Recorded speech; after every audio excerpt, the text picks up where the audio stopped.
Portugal has been on our radar for many years, and we finally have the honor of joining us this evening, the most respected and experienced authority in the Portuguese wine world, in my opinion. It gives me great pleasure to welcome our special guest, Augusto Gabriel. Augusto, welcome to the show. Thank you. Welcome. Thank you for having us. I appreciate the opportunity to have a chat with you and your friends and guests about this segment of Portuguese wines. All right, our pleasure. Myself, growing up in Boston and being surrounded by different neighborhoods with a huge Portuguese presence, we always had Portuguese neighbors and so forth. And I grew up, with a little bit of the culture where wine was definitely a part of the culture. I can remember as a young kid, and growing through the years, Portugal, in my opinion, the U.S. From the wine world has been around for a very long time, even though folks now are rediscovering wines from Portugal. And maybe we can touch upon that as we get going about the introduction to Portugal's wine history, even here in the U.S., because if I'm not mistaken, it's been here for a long time. Yes, well, Portuguese has a very rich history of winemaking. In fact, one of the first wine regions to be a VOC in the world is the Douro Valley, that was back in 1756. Not that there wasn't two other regions, Tokai and Chianti. At that time, those two regions were creating the VOC, or the zone, primarily for taxation purposes. Okay. When and the Douro Valley, when they created the first VOC, was already to get quality and to make sure that the producers were following a criteria that assured the consumer that the wine was of quality. So that's back in 1756. But Portugal has been making wine for thousands of Forever. years, as most countries, I suppose, in Europe anyway. But we're gonna break this down. But when you ask folks, what do they think of when you talk to them about Portuguese wines? A couple of things come to mind for most folks, right? It's either port or Vinho Verde. But it goes way beyond those two items, where this is the opportunity that we have with you to kind of explore and discover a handful of Portugal's regions that, in my opinion, produce some world-class productions. Absolutely. Obviously, port wine is not only a wine product that is known worldwide, but it is a single product that Portugal produces that's known worldwide. There is no other product that Portugal creates that is a consumer product that is widely known as port wine. So, of course, there's a rich history there. Vinho Verde, once again, you are 100% right. It's the second most known area. There is a lot of misconceptions about Vinho Verde. They're called green wine. Yes, if you translate by word, it means green wine, but we'll see today, Vinho Verde is simply a region. It could be Vinho Verde, white wine, red wine, rosé, sparkling, could be anything. It's just the region itself is Vinho Verde. Right. And then beyond that, there are, like today we'll have a high-end wine from Vinho Verde, but then we will also have a wine from the Dow region, a wine from the Alentejo region, a wine from the Douro region. So we have four different wines, four different major regions of Portugal. And they're all made from local varieties as well. And that's one of the things that Portugal has. It's very rich. It's such a small country. It's a country that really it's the width of Massachusetts, and it goes all the way down to Richmond, Virginia. That's Portugal. If you could imagine the width of Massachusetts all the way down, and for such a small country, we have diversity in the climate. Of course, half of the country has a coast with the ocean. So you have that ocean maritime climate. You have mountains and a continental climate in the northern side. And then in the southern side of Portugal, you will have some really hot climate in the Alentejo region, more Mediterranean climate, which would be very, very hot with not much rainfall, which it's great for a reason that in the southern part of Alentejo, they actually allow irrigation, because without the irrigation, you could not really plant, or not, no crop would grow in that type of climate. But because of that, they are able to, two great things that come from that. One is the irrigation. They only irrigate exactly what the plant needs, so they know how much is the rainfall, they know how much the plant needs, they only irrigate the difference. By keeping the vine at the break point of stress level. And it's the stress level, we always hear about the stress level in the vines, the more stress, more it's because the vine itself gets into a defensive mechanism, and then when it gets so stressful, they stop feeding the actual leaf and the trunk, and it goes directly into the grape. So the grape gets a lot more nutrients. So if we are able to keep that, it's fantastic. Another thing that comes that's very positive from a dry area that you can control irrigation is great for organic wines. Because with less rainfall, with less water, there's less possibility of rot and other components that might happen in a vine. Interesting. So you talk about small island, a small country, but yet a lot of different microclimates. So you have different altitudes. You have Altitudes. 3 major climates. You have 250 indigenous grape varieties, and that all creates a really unique taste profile at a very, very, very good value. Basically, it was a dictatorship up until 1974. And then after 74 is when the country itself developed, not only in the wine industry, but across the board, all industries. And it was then that was a huge amount of investment starting into the vine. The second date that's very important is also it's in 1986. That's when Portugal joined the EU along with Spain. They joined at the same time. But going into the EU, there was a lot of funds available as well for the industry of the EU countries. Low interest rate loans, deferred payment loans, or even some free money. And then the wine industry, there's a tremendous amount of investment in Portugal in the vine, in the winery, but also in the knowledge component. So all the farmers, they were obliged to sell all their grapes into the cooperatives back then, are now, they're going to produce their own wines. The new generation, they don't want to be farmers anymore. They want to make the wine. They want to be the winemakers. So they want to see their name on the label. Classic. Exactly. So now the investment in the studies, which was incredible, because up until then, pretty much you inherit the winery and you ask your father, why am I doing this? He says, you do this because your grandfather did it, your great-grandfather did it. That's just the way we do it. When now they study, they have their degrees, they do the internships all over the world, and they came back to Portugal with all this newfound knowledge.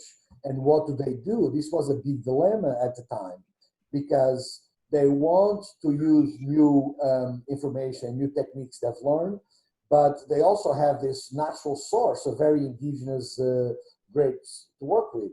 When the rest of the world is planting Cabernet and Chardonnay and Merlot and so on and so forth, Portugal had to make a choice. Do we lift up all these native grapes, this incredible, unique grape varieties that we have, and then plant what the world knows, or let's invest in being ourselves? And that was the second part of that they really invest in. It's not 100%, of course, indigenous grape varieties, but 95% is indigenous grape varieties. The majority of wines in Portugal are indigenous grape varieties. They have some of the blends, some of the international grapes are blended into their wines, and almost you don't find anything 100% Cabernet or 100% Merlot or Pinot Noir or Chardonnay. You will find some, yes. You'll find some in the blends, but 100%, very, very small percentage. Very small percentage. So, and you mentioned blends, and it's fascinating. I find, and I think someone, maybe it was you or somebody, one of our dear friends, Gary Ballard, who also is joining us in the segment, is this Portugal one of the top countries that blends a good amount of their wines? Yeah, I mean, blending is that's what Portugal does. I mean, now you'll see more and more single varietal, even with the Portuguese grape varieties, because there's the curiosity from the consumer component of what would this taste like 100% by itself. But if you're doing a blend, and we'll talk a little bit about today, blending comes in different shapes and forms. Sure. One of them is different grape varieties, but there's locations in the vineyard, different aging processes. You could blend. You could have a harvest where half of it is fermented in oak and half of it is fermented in stainless steel, and then you're still blending that afterwards, or whatever may be the criteria for the blending. But Portugal, in average, you see 3 grape varieties in every wine. So these are the indigenous grapes of each region, right? And they'll blend with a couple others because one grape doesn't have everything sometimes. We have one. We like to say we have one that is, and that will be on a test, Touriga Nacional. Touriga Nacional is the #1 red wine grape by far in Portugal. And it's influential, very influential. It's not like a Cabernet in style, but it's influential how important it is to the culture, to the wine culture. Does that grape grow all over Portugal? So the grape originally, there's a fight between the Dow region and the Douro Valley. Was born here, was born there, was born here, was born there. It's in the north, but the Dow region seems to be the one with the more factual testimonials where it belongs there. But it's now grown across the country, and not only that, it's also been accepted as one of the Bordeaux blended grapes. Because Bordeaux, because of climate change, they are having a lot of heat. The average temperature is hotter in Bordeaux. So they were looking for opportunities for other grape varieties that can sustain the heat. And Touriga Nacional is by far one of them. That if you're going to... I didn't know that. Yeah, it's a recent happening. Alvarinho as well for white Bordeaux. And about 4 other really obscure smaller grapes that adapt to that climate. You know, not to change the subject real quickly, but this was interesting. Yesterday, this is just coincidence, I found out that they're planting Touriga Nacional just outside of Athens, Greece, in a small property where, because of, you just mentioned, because of the extreme heat and dryness, it performs well. Exactly. Now, Touriga Nacional is one of the few, these a couple, but one of the few grapes that not only is indigenous to Portugal, is in most Portuguese red wines, but is also planted abroad. South Africa, they plant Touriga Nacional and a couple others. California, they plant Touriga Nacional, a couple others. Because especially the countries that are trying to mimic port wine, they are definitely planting Touriga Nacional. Because it's the main great variety in port wine. Catherine? Yeah, so you keep mentioning port wine. Is there some specific aspect of port wine that makes it different from other Portuguese wines, or is that the term that you're just using for any wine that comes from Portugal, or could you just dive into port wine specifically a little bit? Sure. So port wine is a fortified wine. Mm-hmm. Normally, the red wine, the sugar component in a grape is what makes the fermentation. Sugar converts into alcohol. So to make a dry red wine, you ferment more. So it's less sweet, a little drier. And then you might ask how port wine is both high in sugar and high in alcohol. It's because when it's still relatively high in sugar, they add the fortification processes by adding alcohol. When you add the neutral, alcohol kills the yeast, stops the fermentation, and then the sugar doesn't convert anymore, and then you add alcohol this way. So port wine has a higher level of sugar and the average 20% alcohol. Interesting. And another thing that comes with port wine, because the fermentation is so quick, they have 3 to 4 days to ferment before they use all the sugar. That's when trading by foot become extremely important, because that is one of the fastest way to get everything you want from the grape without over. Did you say by foot? By foot. By foot. Wow. So that's still a thing, huh? It is the real thing. It is the real thing. So all those skits on YouTube and those jokes. We're gonna have some evidence here today at this presentation. Excellent. So, Augusto, we are going to be exploring 4 different wines in this segment. We're going to kick off with a white, and then we're going to follow with 3 different reds, right? Exactly. So why don't we get into the wines and start with our first wine, which Okay. I've been sipping since 5 o'clock. It's what, 7:20 Very now, good. so I think I've been adjusted to the You flavors. have to do it, right? You have to do it. You know, the other thing, Augusto, is as we dive into this, I gotta say, I mean, one thing I want to mention about the Portuguese wine market is I think they deliver more value than any other wine producing region that I've come across. Right. To me, that's I think a very important aspect that we should definitely discuss, because value, of course, is very important to any consumer, but they deliver on every level that you can imagine, in my And that opinion. is the important thing. I appreciate you saying at every level, because Portuguese wines for a while had a reputation for being inexpensive wines. But Yes, good value comes at all the different tiers. So the wines we'll taste today, that's going to be around $24 a bottle. They are tasting like a $40 or $50 bottle, so that's still a good value. And one of them, it was exactly that at the Newport Mansions wine tasting a couple of years back. The guy can buy, you wanted to taste 100 wines to do a little what's the best of the show. And one of the right. ones we're tasting tonight, Dona Maria, he called the number 7 best value, and that's a $25 bottle of wine. So best value doesn't mean inexpensive. It means it It great delivers. over delivers for the price point. I And I delivers. Excellent. believe Portugal can offer that. In fact, the more expensive, I think it's even more value, because it's a relatively unknown country still that is Yeah, known for 15 and under types of wines. When it's selling to 30, 40, $50 bottles, a lot of times the producer, the importer, the distributor takes a small margin to make sure the wine is out there. So it's sure. even better value the more expensive the wine gets. Excellent. Thank you. Thank you. Okay, so what is in the lineup? What do we begin with? All right, so let me go here. If I could share one more time, see if this works. And if it doesn't, we're gonna blame Ari. Yeah. Always. Let me, I have to We go. blame our tech guy. Where are the screen share? There we Is he trying to share? go. There it goes. There's our lineup. Can you That's see all it? my Lovely. doing. All right, so let's do this. All right, which screen are you seeing?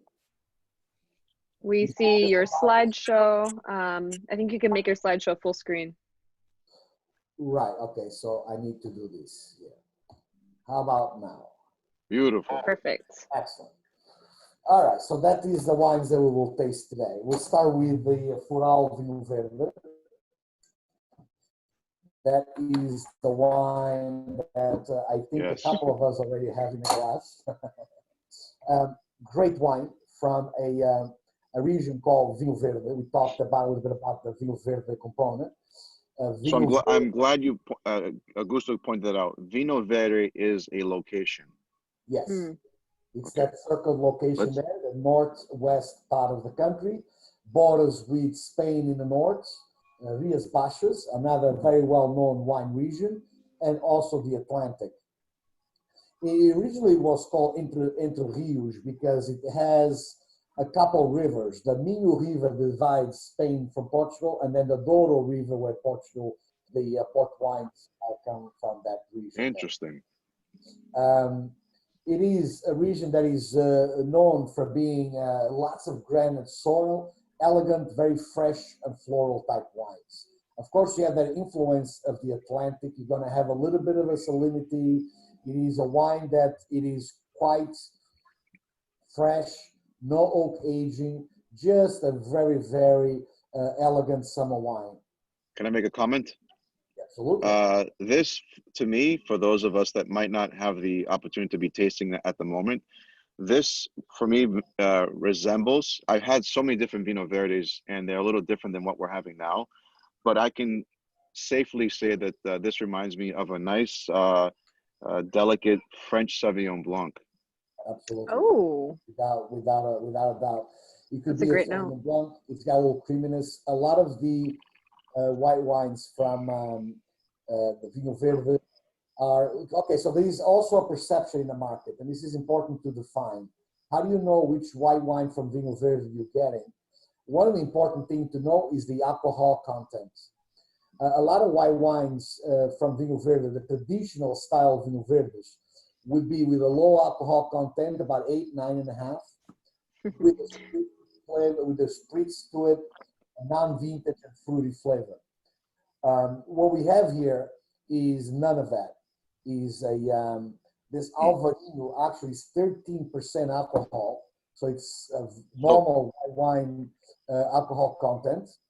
Augusto. Yes. So is this also, as some folks have been asking me before, Alvarinho, is it the same grape as Albarino in Spain? Absolutely. Okay.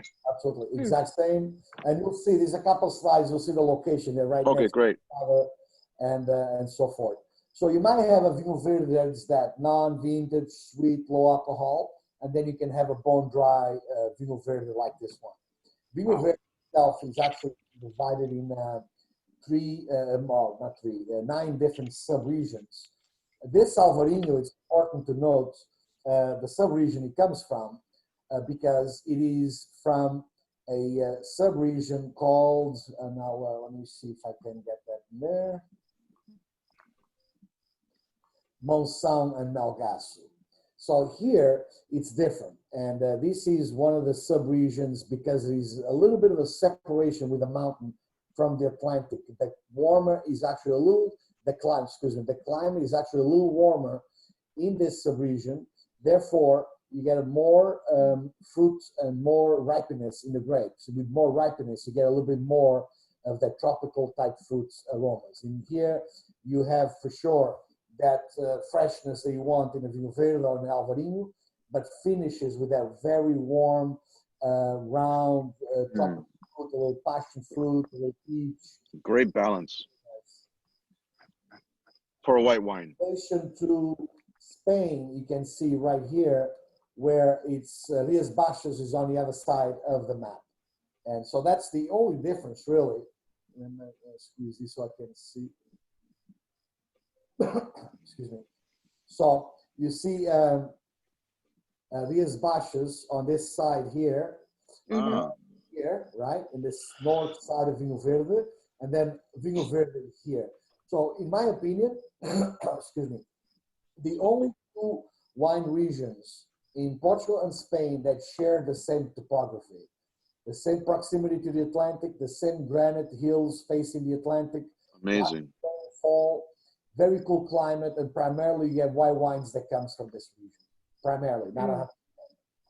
So what do you got about this one? That's what I was wondering actually, because when you were describing the climates of the north and south before, I figured that the north would be mainly just white wines coming out of there, and then the south some more reds. But I'm looking at the key that you have on this map on the left, and it looks like for every single place that you have picked out, there's a white varietal and a red varietal. So that's interesting. The red varietal, you're going to find it a little bit more on this back side. Can you see my cursor there? Yes. Like the Basto, Amarante, Baião. Yep. That's where some of the red wines come from because there's already some mountains on this side protecting the cool breezes, and they adapt to the red wine better. But over here, as you can see, this division is the rivers. It's a lot of rivers.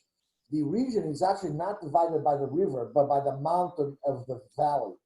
So you have this channel of winds that come right in from the Atlantic, and it's like a tunnel almost created.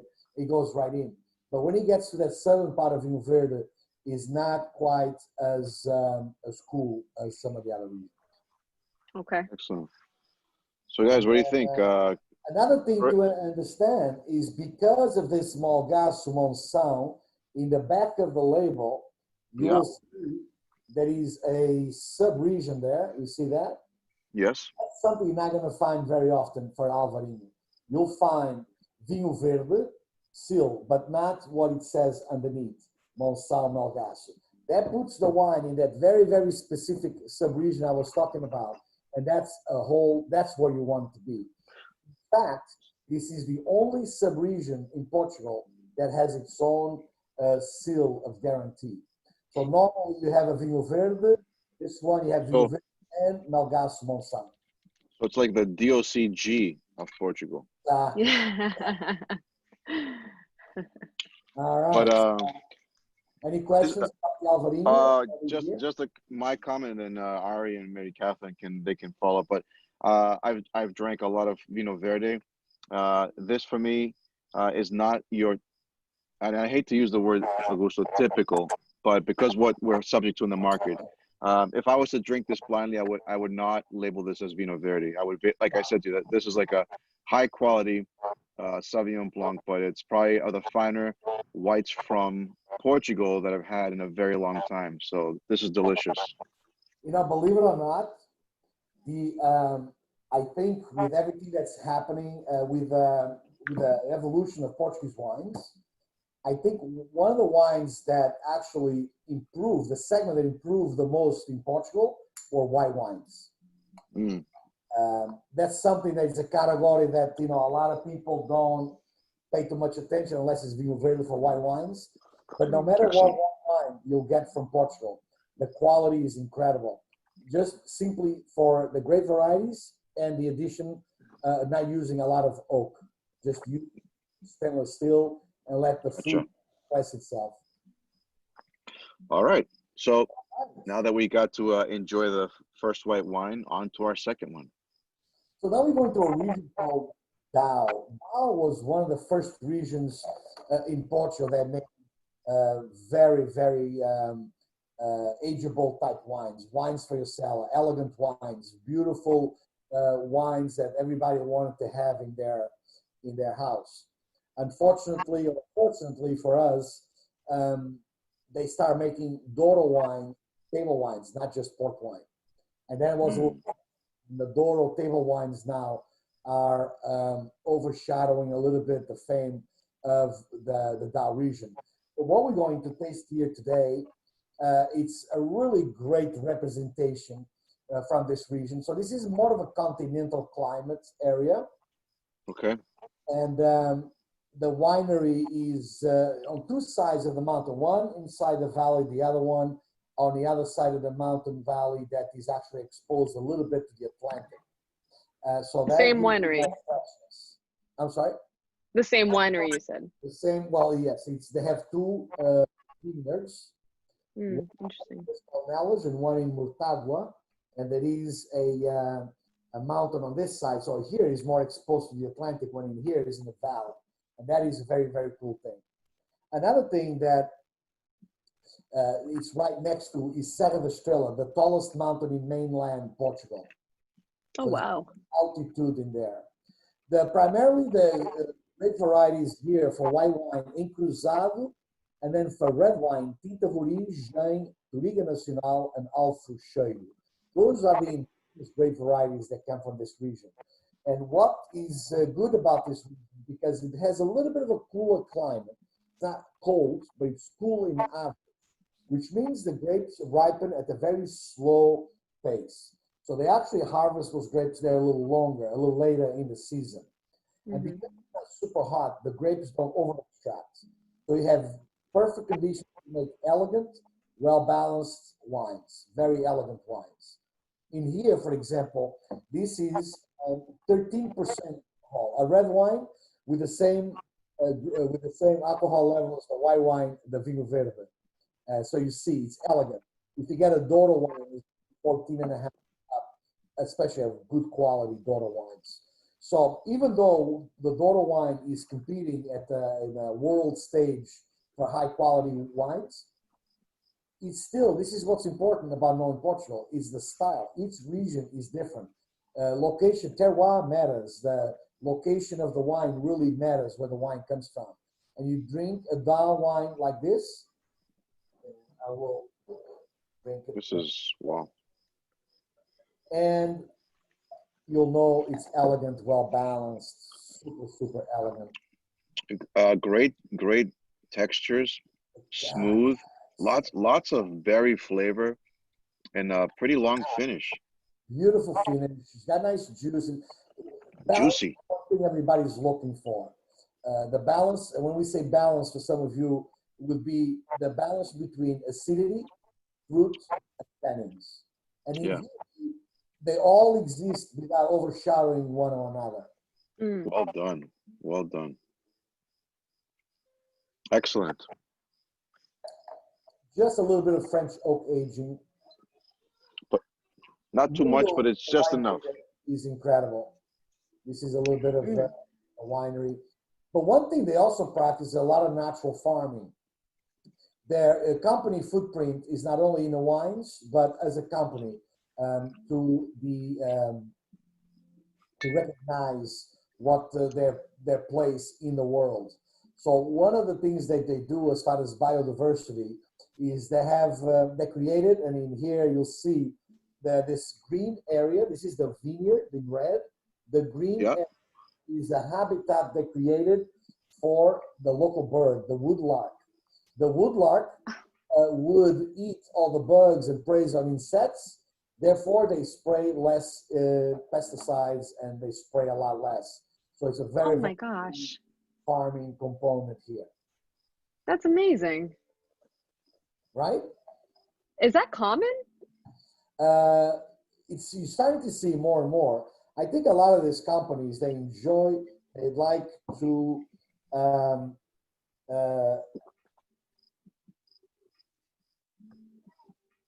use a lot of natural farming, and they are very conscious as far as the world footprint.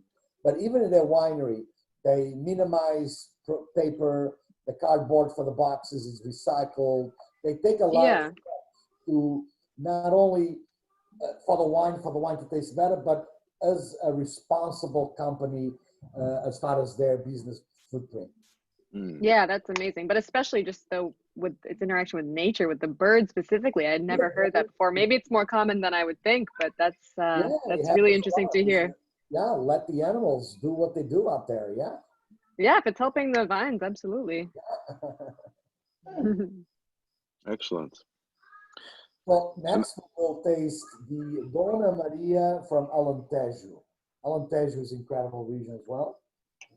This wine, I recommend a little bit of decanting. Oh, wow, look at that.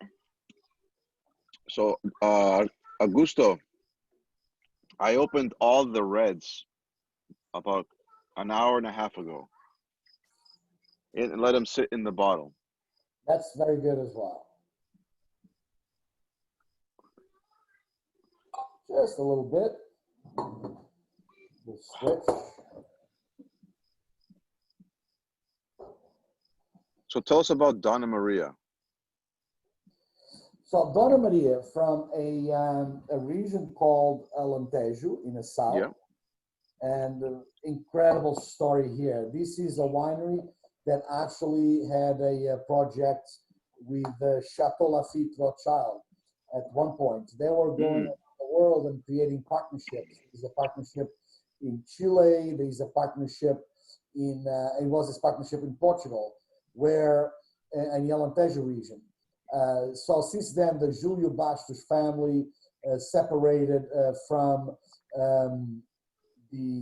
that particular project, and they're now 100% by themselves. But one thing you will find is the influence of the French Bordeaux. It's very, very clear.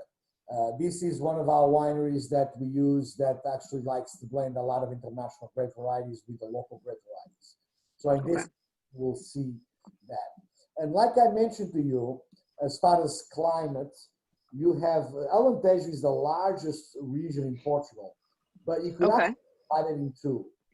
In the north side of Alentejo, it's got more of a continental climate with very hot days as well, but cool nights. But in the southern part of Alentejo, it's just hot all the time. Even at night? Important to even at night. So it's important to see the difference. When you are here in the northern part of Alentejo, which is where Dona Maria lives, is in that area there called Borba. That's a little bit, as you can see, a little bit more north of the region. It's almost in line with Lisbon. So there's a little bit more altitude here, about 450 meters, where it's enough that at nighttime it cools down and the grapes recover from from during the day this heat. So you don't actually irrigate there because the cool climate helps the grapes to recover. And then, yeah, it's very, very interesting. A lot of wines in Alentejo, sometimes you'll see them as a less expensive type wines. They usually come from the southern part of Alentejo, and they just say Alentejo regional wine, when this wine is actually a DOC, a DOC. It comes from the Borba region. And in here, you'll see the blend, 25% each. Cabernet Sauvignon, Touriga Nacional, Syrah, and Petit Verdot. They also have a lot of Alicante Bouschet. And as you probably know, Alicante Bouschet is one of the few grapes that is Tintaramera. It is red all the way. You cannot make a white wine or a rosé with Alicante Bouschet. It's originally from France. Because, yeah. Is the pulp also red? Is that what you're saying? Exactly. There's only 7 grapes in the world that the pulp is also red. You cannot make anything other than that. So it was obviously, that alone, you can tell it was a grape used for adding coloring and structure. But did you guys know that? I'm sorry?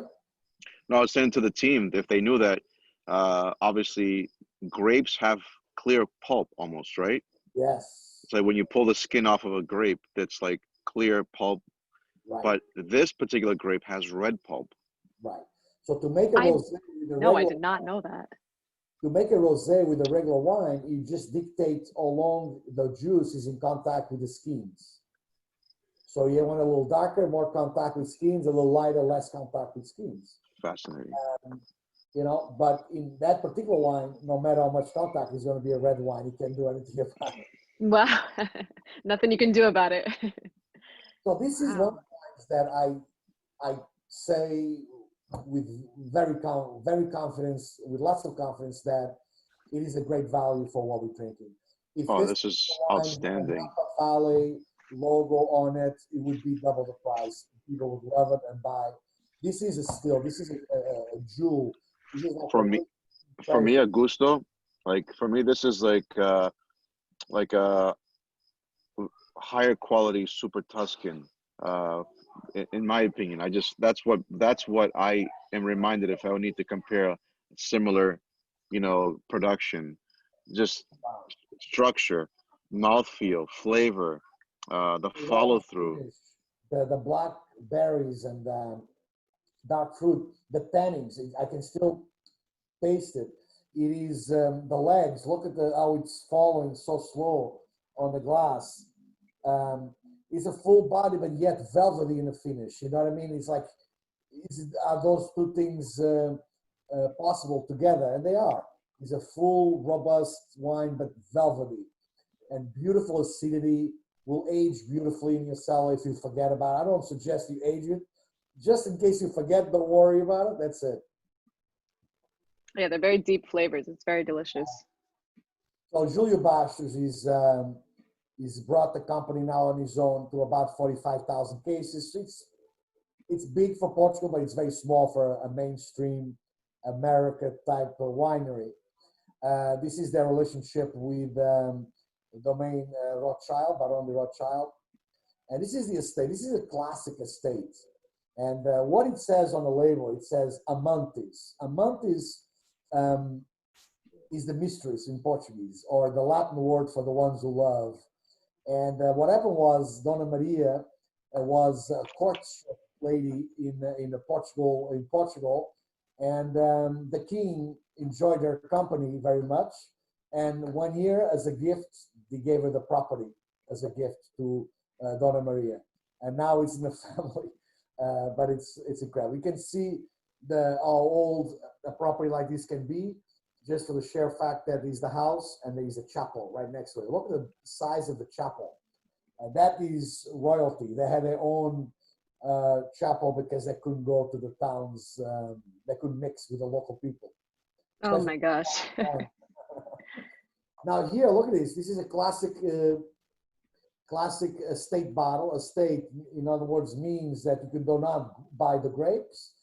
This is grapes that are grown on property. The wine is made on property, and the wine is aged and bottled on property. That's a estate bottle.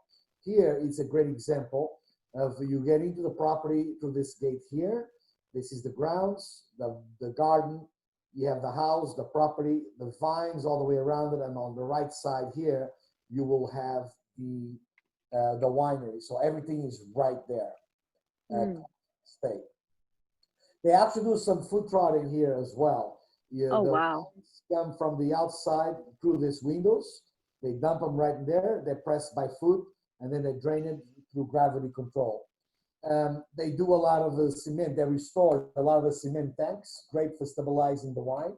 It could be there before or after, or even if the wine already aged in oak barrels, and before it goes into the bottle can stay there, because with cement, the variance of high and low temperatures is minimal. They are able to maintain a good quality wine.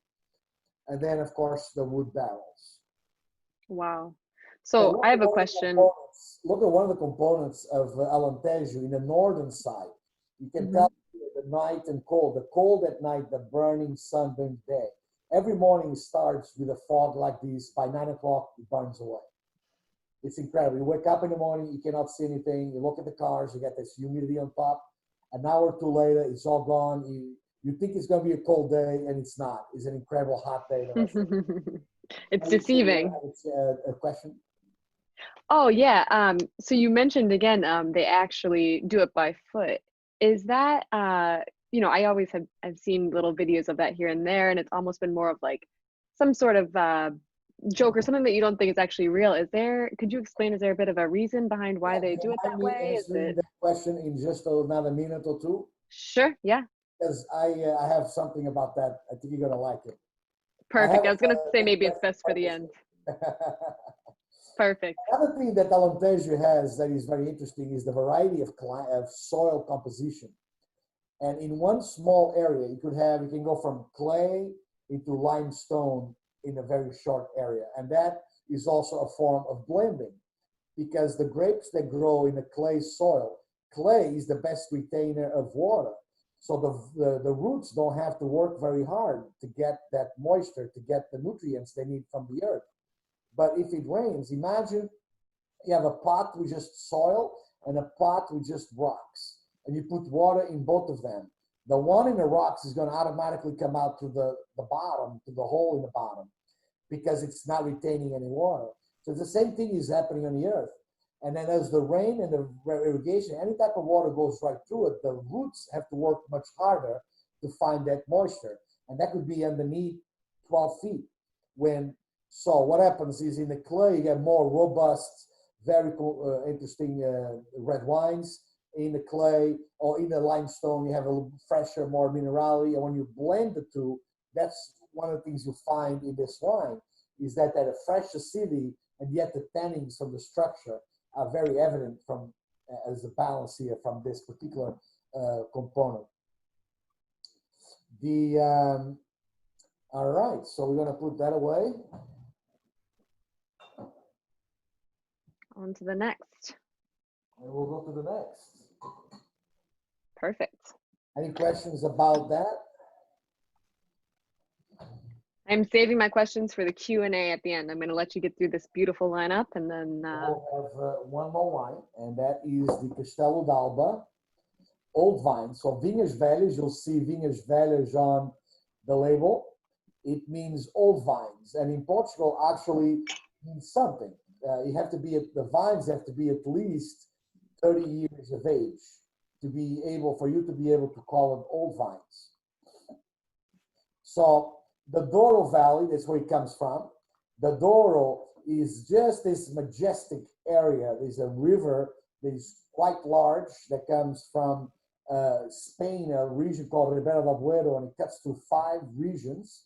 And the ruggedness of the area, as you see on this little slide here, how the depth of the Douro Valley is just incredible. Look at the altitudes as well. It goes all the way from the river to the top of the hill. So now you are blending the different areas where the grapes are, both in exposure, east, west, north, south, and also in altitude.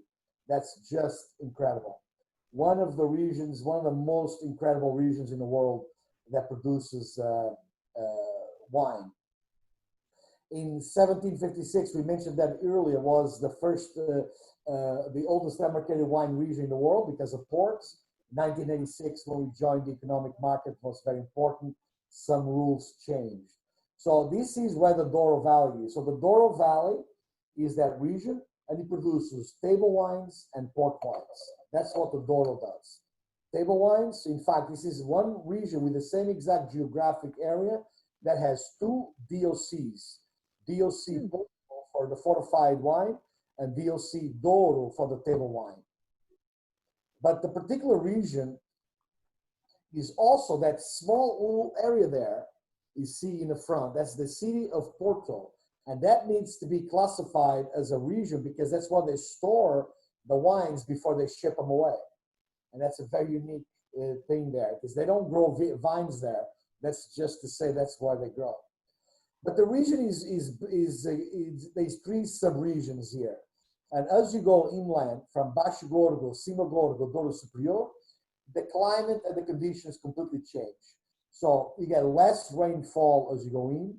The heat, the average heat goes up, the yields go down, and it costs more money to make the wine there. So we're basically talking about that middle ground there, the area that makes a good wine that's still affordable, that's not cheap, but it's a very good price. In fact, Baixo Gorgo is the smallest sub-region, but it produces the most wine, and vice versa with Douro Superior, the largest sub-region that produces the least amount of wine because of the climate and the terroir there is so rugged. And now when I talk terroir, you see here, it is schist. It's incredible, solid rock.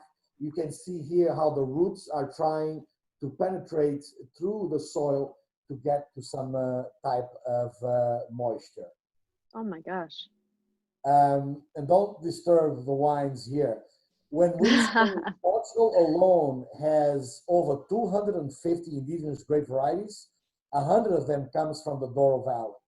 And this is just some of the more important ones. Some of the ones you'll see most likely on the label, but by far Touriga Nacional is the most relevant one. So the wine is Castelo d'Alba, Vinhas Velhas, from the Douro Superior area, the area that rains the least, and it's hotter. The average temperature is much higher. In fact, the winemaker tells us that it only rains a little bit more than the Sahara Desert in here. Imagine that. It's super, super Whoa. And when it That's gets a pretty hot, intense comparison. when it gets hot, the workers, when they were first building the railroad road, they used to grill the sardines right on the rails of the railroad. That's how hot they used to get. We use the expression, you could fry an egg, but in Portugal, we fry a sardine. You can fry a sardine. That's amazing. I love it. Now here you have very old vines, and it's a blend. One of the things that field blends is very, very interesting as well. It is because some of the grapes, all the different grape varieties were growing in the same fields. So in the beginning of time, they really didn't know all the different grape varieties. They knew some. And even today, they're still submitting more DNA testing to create new names and new variations of grape varieties. But back in the day, they didn't know. So everything was a field blend. So you have no capacity of doing the 30% this and the 20% that. It was what was in the field, and that was that. Very, very cool. And now the wine spends 18 months in French oak. Really, really cool. The winemaker, Rui Robredo de Madeira, has been at it now for 20 years. He's one of that first generation in the 80s and 90s that started. He broke away from the family. He started his own company, and he's doing very, very well in the Upper Douro area. But look at this. When I'm talking about the difference in the vineyards. You can see my cursor, right? Look at the altitude difference. At this time of the day, it's still sunny on this side of the mountain, but it's shadow on that side. That's something. Because if this side here is the afternoon sun or is the western side, that's the hottest sun. So they're going to plant the grapes on this side that likes that heat a little bit more when on the other side. Now, south-facing vineyards also get sun all day. You can see here the south-facing, sunny now, sunny in the morning, sunny in the afternoon, because the sun runs right in front of you because we are in the northern hemisphere. That means you are south, you are always seeing the sun. If you are west, then the mountain becomes shadow in the morning and it is sunny in the afternoon. So that's another component of blending. Blending the grapes on the bottom, which have more concentration, is more heat, with the grapes on the top of the hill, which because on top of the hill, the winds blow, is a little fresher types of wines. And there we go. Yes, trading by foot is still very predominant, especially in the Douro Valley. Many producers do both port wine and table wine pressed by foot. Why? It's the best, the best way to integrate the color of the skin into the must. And it slows the extraction of the aromas, but also you are adding oxygen into the lagar. And this is the part that I like to show you. So in the beginning, just look at that. It's hard cap on the tank. Now everything comes to the top and you are punching. If you have heard the term punching the wine or stirring, Oh my gosh. that's what it's doing over there. And you see you punching with your legs down. You see it leaves your imprint of your leg. But then, as you're there for a while, look all the liquidy it becomes. This is only an hour after. From that stage to that. Then men do that for about 8 hours a day. When I did this, I was like a little kid in a pool. You don't want to get out. I was the last one out for sure. It's such an incredible experience. And it's done. It's not just for tourists. It's not just I love Lucy type thing. This is for real. And that's a lot of the top producers. Like I said, because this is the best way to extract as much as you can, because for port wines, you only had 3 days to ferment. And in 3 days, you didn't have the luxury of let the skins and the juice be in contact for 10 to 12 days like normal red wines would be. So wow, that's amazing. You got to do it yourself.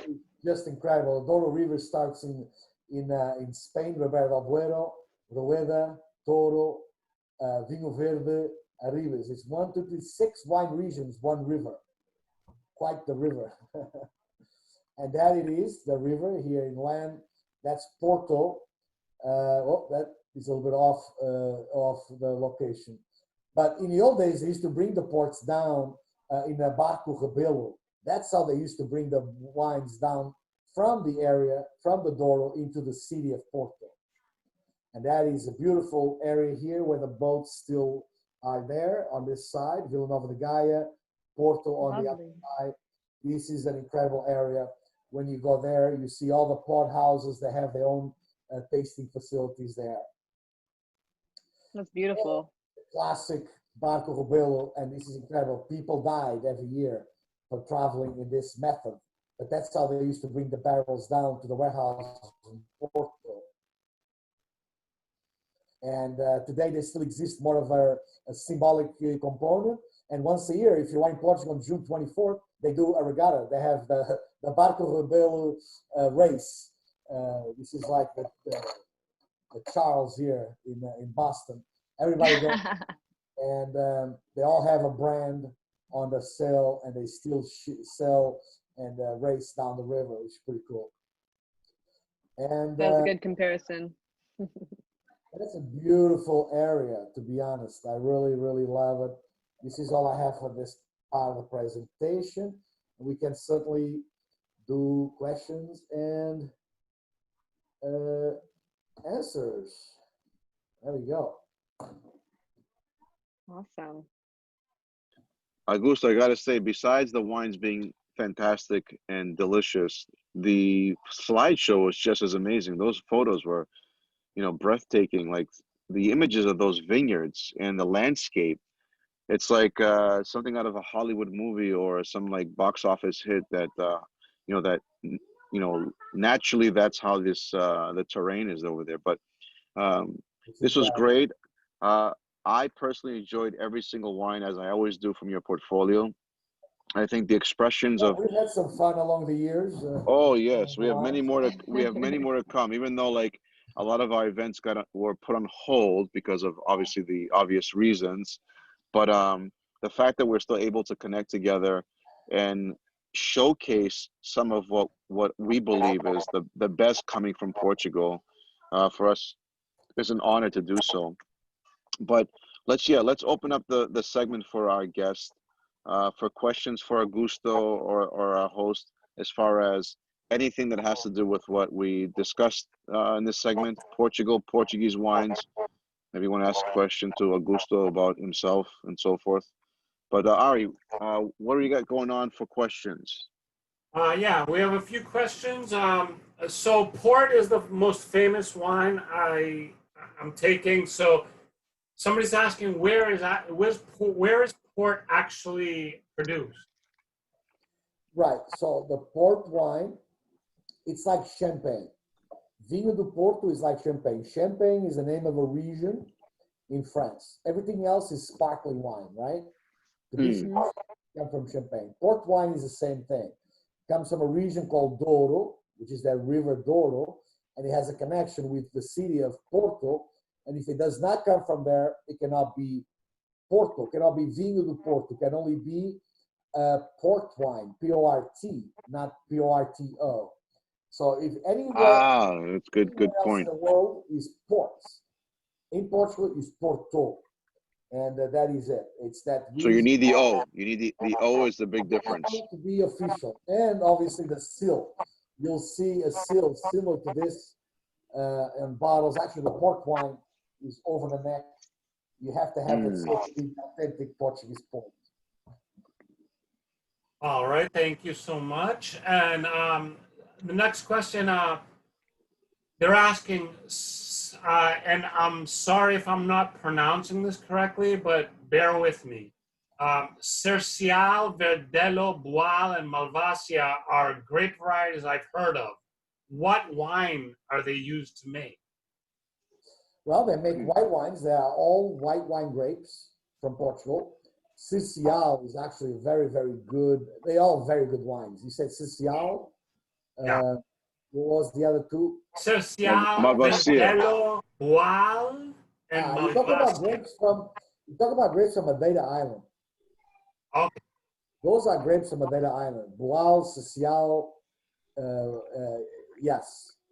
It's also a fortified wine, like port, like sherry, like Marsala. It's all part of the category of the fortified wines, but it is from the islands of Madeira. In fact, the White House apparently has the most complete wine cellar with a very, very old Madeira wine collection. In fact, the Constitution was toasted with Madeira wine. What? Really? That's a good fun fact. Good facts. Yeah, that's amazing. We have to start a section called Fun Fact. I know, we've got to take Absolutely. notes from every segment and get the good fun facts. That's definitely one of them. All right. Next question.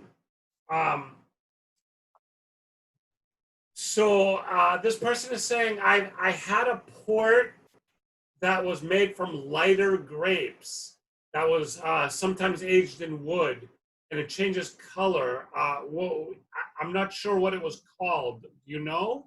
You want to talk ports? I love talking port. Do we have another hour?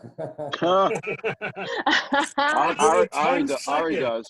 But let me quickly give you like the speed version of ports. There are three classifications of port wine. You have white ports, tawny ports, and ruby port. Those are the three classifications. Each side of each one of them, there are different rules that apply to each category. White port, you'll see some. There's only three categories: very quick, dry, from dry to sweetest. And then Tawny ports, it seems like that's what the question is. Yes, Those I are agree. wines that are aging barrels for many, many, many years before they go in a bottle. And those are the ones that change color as time goes by the oxidation, by the contact with the skin. I mean, the contact with the barrel. So that changes from a dark red wine into more of a caramel, amber type color. And that can go, the classification, that can be a 10-year-old, 20-year-old, 30-year-old, or 40-year-old tawnies. So 40-year-old, or those classifications are not exactly, it's an average age. So you can blend nothing that's younger than 7 years in oak with as old as you have in your warehouse.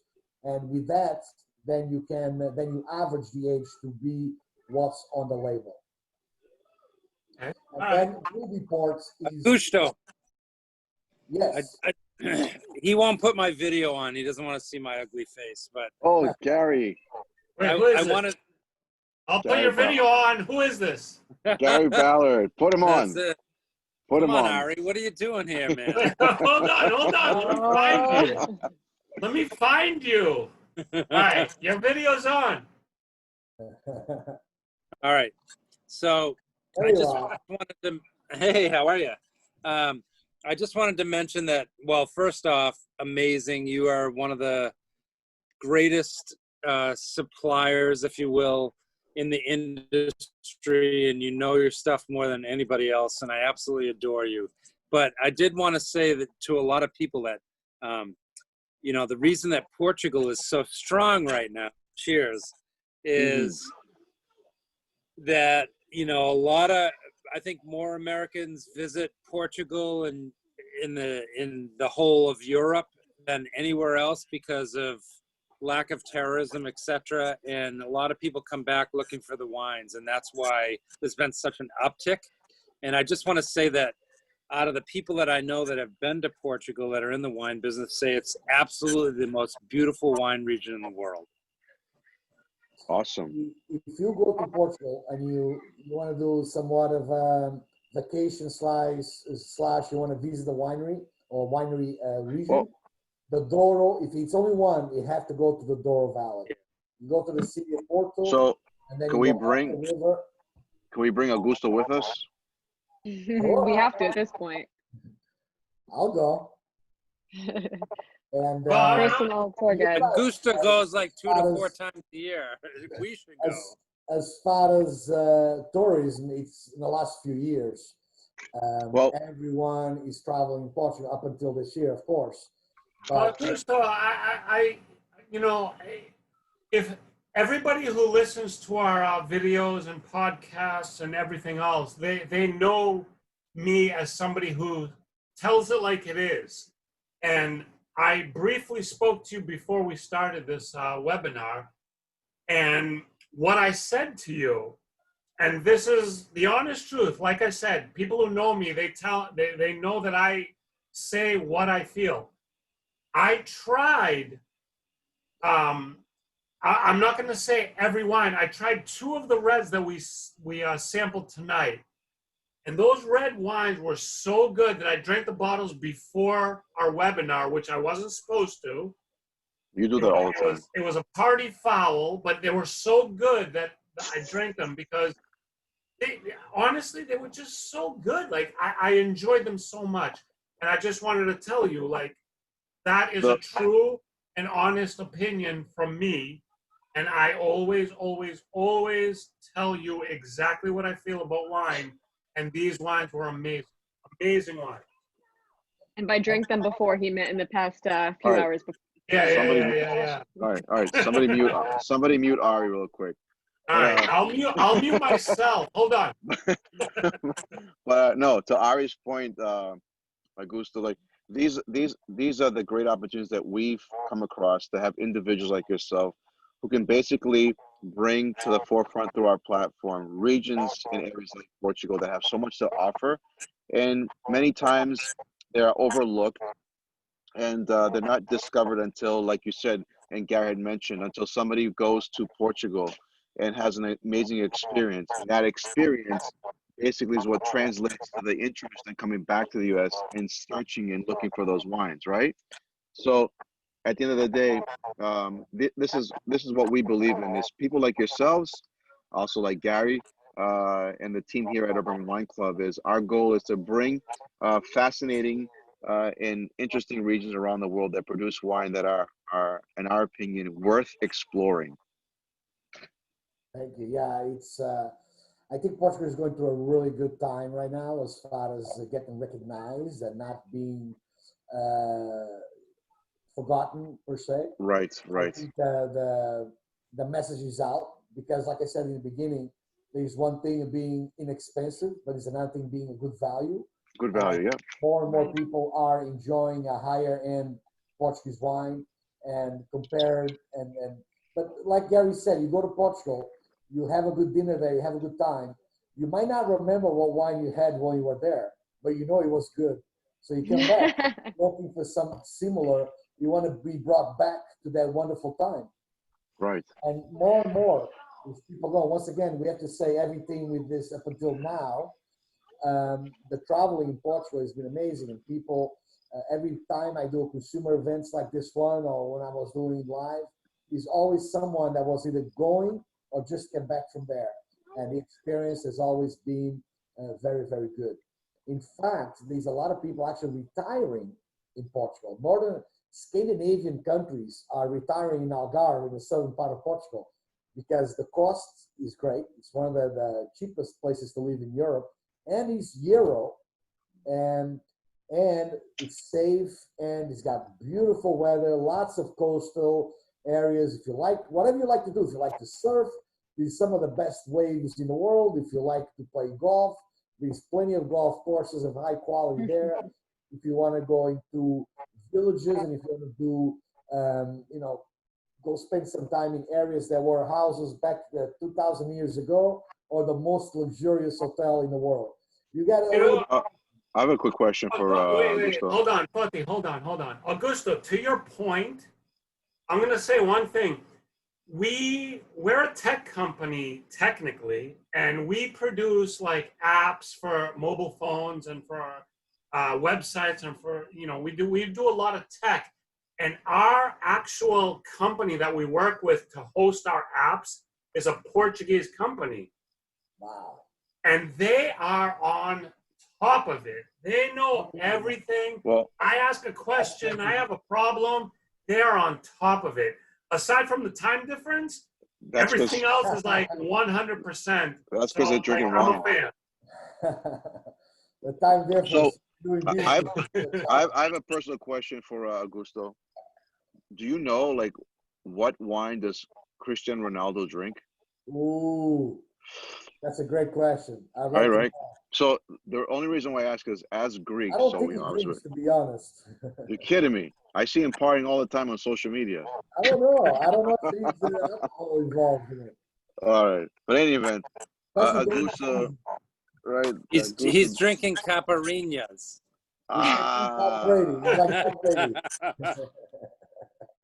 Excellent. But Augusto, we want to thank you so much for the time that you spent with us, taking this opportunity out of your busy schedule. I certainly learned a lot more than I have before, even though Gary enlightens me every week with wines from Portugal. This was a special treat for me personally, and I hope our guests who are with us this evening got more than out of it than they would have before. Also, the wines that we feature today, Augusto and team, we have them available on our platform. You can visit us at urbanwineclub.co, click on the shopping cart, and all four of the wines are available for purchase for local deliveries and for shipping out of state. So we definitely want to encourage those folks that watch that you definitely need to try these wines, and you can definitely get them from our shopping cart as well. Ari and Catherine, any last minute comments for our guest Augusto? I just want to say and add to Foti's sentiment there. The slideshow is amazing, especially seeing the geography of it as well. I love the maps, how you put that in there. Very, very informative. Love the wines. thank you so much for being on here with us. I was curious about port wines and just getting kind of a broader view of it all. So I appreciate you coming on and giving your vast knowledge on that. It was a great way to spend my Thursday evening. Maybe in the fall we should do one of these. Yeah, just this port is wine, just port yes, wine. this is. We're definitely going to have you back with us. Now that we got a kind of an overview of the 4 different regions of Portugal, we're definitely bringing you back, and we can definitely figure out a different topic that maybe might be more defined. But Yeah. you're stuck with us, Augusto. You're not going anywhere. Nope, you're stuck with us now. I love And it. also, Augusto, I just wanted to say once again, I tell it like it is. People don't like it when I tell it like it is, but I'm going to tell you right now, the Portuguese wines were amazing. I love them. I told Foti already to send them once again to me because I'm based down in Maryland and I need more Portuguese wines. They were so That's good. awful. That's awful. Why is that awful? That you're based in Maryland. I'm sorry. You have to Oh, say yeah. that. Well, based in Maryland is one thing, but having But, Portuguese wines is a very good thing. And please send some more. They were so good. They were so good. you got it. You Excellent. All can't right, do them fast everybody. enough. Augusto, thank you so much, thank my you. friend. Thank you for having me, and thank you all. Obrigado, as they say in Obrigado. Portuguese. Obrigado. We enjoyed this. This was amazing. For those that are watching, stay tuned for our upcoming segments. We're definitely going to have this on our platforms. If you missed it, obviously, let folks know they can view it on our app, our website, podcast, YouTube channel, It's all the everywhere. social media. It's everywhere. So thank you very much, folks. Thank you for joining us. Make sure you drink better wine by following what we do. And Augusto, Hashtag drink good. better wine. All right, good night. Thank you very much. Gary, thank you for joining us. All right, thank you. Cheers, everyone. Thank It was you. awesome. Love you guys. Love you. Thank you, guys. We'll see Thank you you. next time. Take care. Augusto, I love you guys. And Portuguese wines, #1, until somebody tells me different. I'm sorry. Don't let anybody got it. tell it to you. You know what you like. Don't let anybody. I know what I like. I know what I like. Thank you. Thank you. You got it. Take care. Oh my gosh.